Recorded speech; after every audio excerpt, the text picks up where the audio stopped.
we behold that generous loyalty to rank and sex, that proud submission, that dignified obedience, that subordination of the heart which kept alive, even in servitude itself, the spirit of an exalted freedom. The unbought grace of life, the cheap defense of nations, the nurse of manly sentiment and heroic enterprise is gone. Well, you know, obviously one can debate whether in fact this was true or not, but it is clear that for Burke, he begins to see on the horizon the changes already taking place.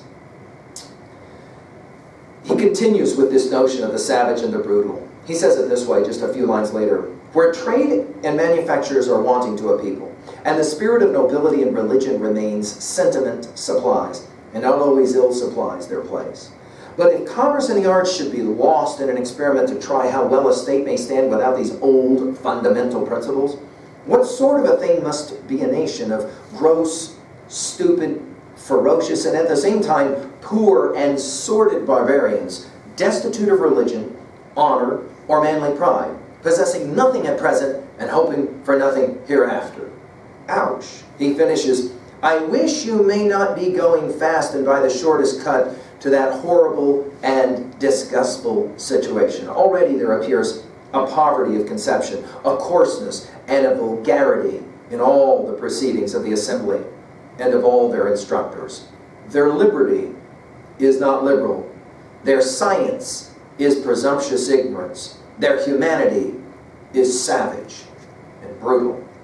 And again, that Augustinian-like, like Francis Bacon, that trinity of, notice those phrases, it's quite a balanced and a brilliant line as well. Now to the importance of religion. This is one of the significant notions by Burke. Just a few lines later, he will say this about religion. We know, and what is better, we feel inwardly, that religion is the basis of civil society and the source of all good and of all comfort. In England, we're so convinced of this that there's no rust of superstition with which the accumulated absurdity of the human mind might have crusted it over in the course of ages, that 99 in 100 of the people of England would not prefer to impiety.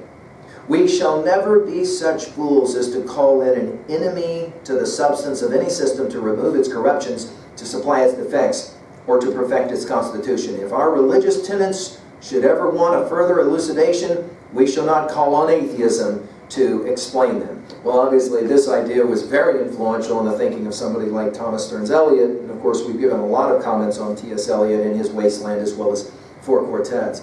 Just a few lines later, he says, we know, and it's our pride to know, that man is by his constitution a religious animal, that atheism is against not only our reason, but our instincts, and that it cannot prevail wrong. Many have argued this is where Burke got it wrong in terms of his prophesying of the future. Some have argued Burke got it completely right. I'll leave that debate up to you guys. But if, in the moment of riot, and in a drunken delirium from the hot spirit drawn out of the umbilic of hell, which in France is now so furiously boiling, we should uncover our nakedness by throwing off that Christian religion which has hitherto been our boast and comfort, and one great source of civilization among us, and amongst many other nations, we are apprehensive, being well aware that the mind will not endure a void, that some uncouth, pernicious, and degrading superstition might take place of it. It's an interesting prediction, and of course we can debate the ideas that will follow in terms of, modernity. Moving on, he talks about the value of history, and this is of course not going to surprise you given what we've already read. Here it is. Why do we read history, right? The great philosopher of Harvard, Santayana, said, those who forget the past are damned to repeat it. Burke would obviously agree with that sentiment. He says it this way: we do not draw the moral lessons we might from history. On the contrary, without care it may be used to vitiate our minds and to destroy our happiness. In history, a great volume is unrolled for our instruction. You could make the argument this is what we do in 303 and why we study the text we study. Drawing the materials of future wisdom from the past errors and infirmities of mankind. In other words, we learn a lot when we ask questions about why it is that prior civilizations fell, to use Gibbon's language, right? It may, in the perversion, serve for a magazine furnishing offensive and defensive weapons for parties in church and state and supplying the means of keeping alive or reviving dissensions, animosities, adding fuel to civil fury. History consists for the greater part of the miseries brought upon the world by pride, ambition, avarice, revenge, lust, sedition, hypocrisy, ungoverned zeal, and all the train of disorderly appetites which shake the public with the same. Powerful suggestion that maybe there's reasons, right, to study history. He talks a few lines later about a preferred atheism. He speaks of the French and he says, they preferred atheism to a form of religion not agreeable to their ideas. They succeeded in destroying that form, and atheism succeeded in destroying them. That is to say, be careful what you decide to believe in, Burke will argue. A few lines later, he will talk about the importance of justice, and this will remind us very much of our lectures on Plato's Republic. He says it this way, it is with the greatest difficulty that I'm able to separate policy from justice. Justice itself is the great standing policy of civil society, and any eminent departure from it under any circumstances lies under the suspicion of being no policy at all. We're going to hear about him as a conscious reformer, we might say, when we begin to hear just a few lines later, he says it this way. He says, I cannot conceive how any man can have brought himself to that pitch of presumption to consider his country as nothing but carte blanche upon which he may scribble whatever he pleases. In other words, we have this tendency, Burke says, I think we need to hear this. We have this tendency when we live in social society, especially one that's fairly well governed and you know, things work, for example, to take it all for granted. The lights are on in the room. The water is running in the plumbing. And we have a tendency to think, well, of course it has to be that way. Burke will say, you have to be careful about this one. He says, a man full of warm speculative benevolence may wish his society otherwise constituted than he finds it, but a good patriot and a true politician always considers how he shall make the most of the existing materials of his country. I think this is compelling information for us. He talks about patience as being a significance, especially as it relates to force. He says, political arrangement, as it is the work for social ends, is to be only wrought by social means. Their mind must conspire with mind. Time is required to produce that union of minds which alone can produce all the good we aim at. Our patience will achieve more than our force. I think this is a compelling idea as well, the notion that we have to be careful when we begin down the road of social change. He will say just a few lines later, by hating vices too much, they come to love men too little. Wow, what an interesting line. I'll read it again. By hating vices too much, they come to love men too little. One of the more remarkable lines, it seems to me, of this entire text.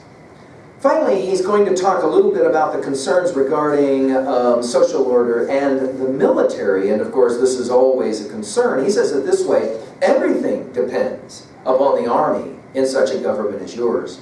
For you have industriously destroyed all the opinions and prejudices, and as far as is in you lay, all the instincts which support government. He will make the argument, for example, that why should people pay taxes when they no longer have any real reason to do so, and then the government will have to use, whatever government will have to use the army as a means to subvert the people themselves.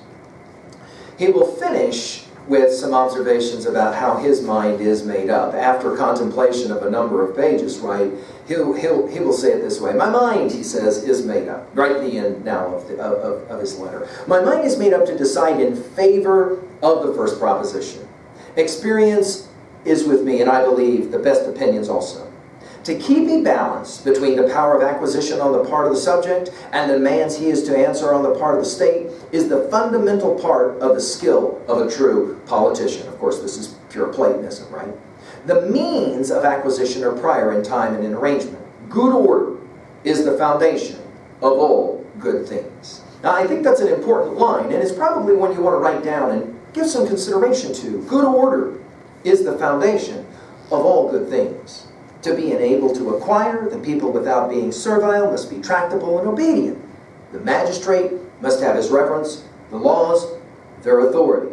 The body of the people must not find the principles of natural subordination by art rooted out of their minds. They must respect that property of which they cannot partake. They must labor to obtain what by labor can be obtained, and when they find, as they commonly do, the success disproportionate to the endeavor, they must be taught their consolation in the final proportions of equal justice. Of this consolation, whoever deprives them deadens their industry and strikes at the root of all acquisition as of all conservation.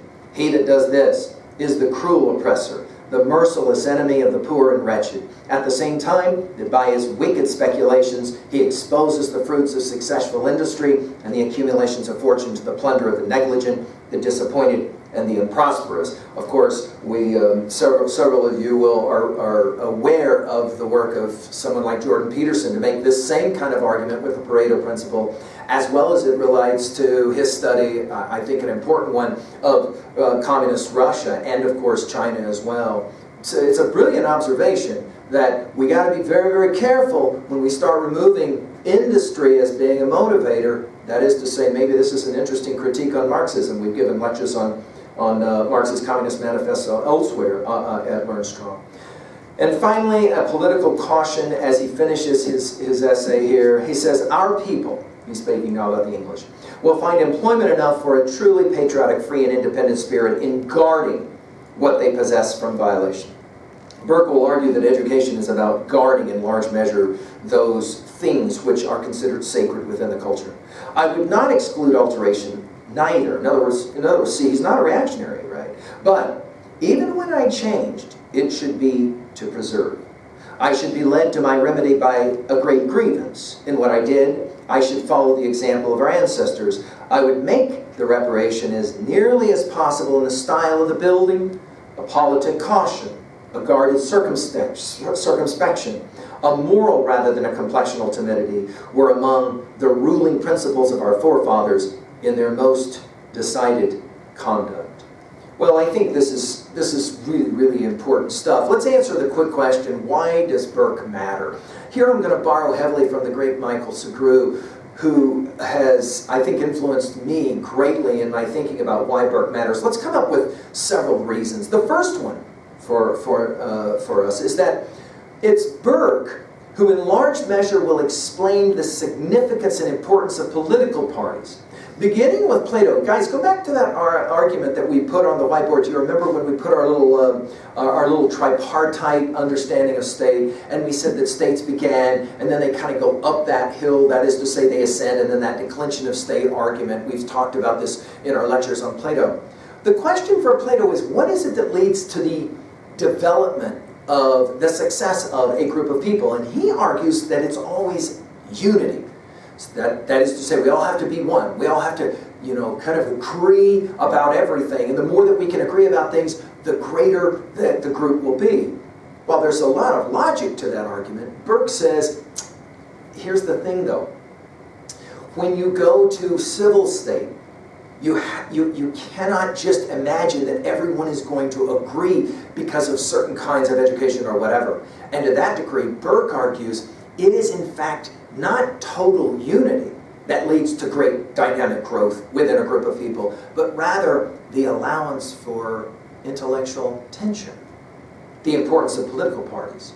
In other words, you have to have that ability to have the other viewpoint, and then you have to be able to engage in certain kinds of civil discourse so that you can debate those ideas. It's Burke who will give us, in large measure, so much of this idea. And I think for that, it's a huge idea.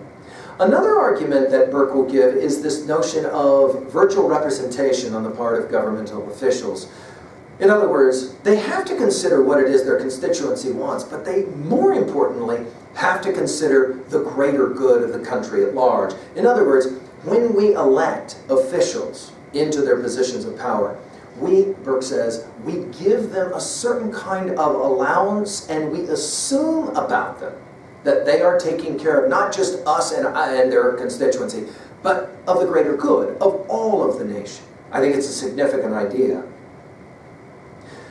I think as well Burke reminds us of the limits of prudence as well as the importance of prudence, right? I mean, as I said, it seems to me that some of the important changes that we're so familiar with as we think of American history, for example, the eradication and the abolition of slavery, the equal rights to women and to all other minority groups.